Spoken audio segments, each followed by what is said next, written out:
প্রথম বলে ছক্কা হাঁকালেন সূর্যবংশী, বুমরা হতবাক। বন্ধুরা, আপনারা যদি দেখতে চান তাহলে ভিডিওটি শেষ অবধি দেখতে হবে, চ্যানেলটিকে সাবস্ক্রাইব করে একটা লাইক দিতে হবে এবং নোটিফিকেশন বেল আইকন দাবাতে হবে।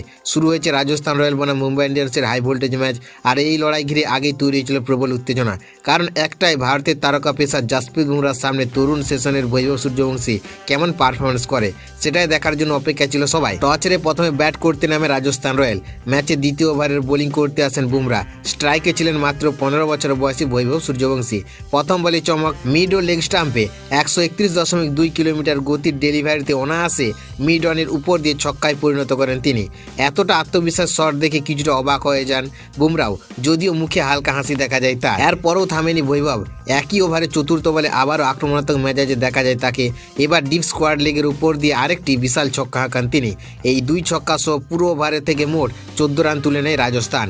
মাত্র 15 বছর বয়সে বিশ্বের অন্যতম সেরা বোলারদের বিরুদ্ধে এমন নির্ভীক ব্যাটিং নিঃসন্দেহে ক্রিকেট প্রেমীদের মুগ্ধ করেছে এবং ম্যাচের শুরুতেই তৈরি করেছে আলাদা উত্তেজনা।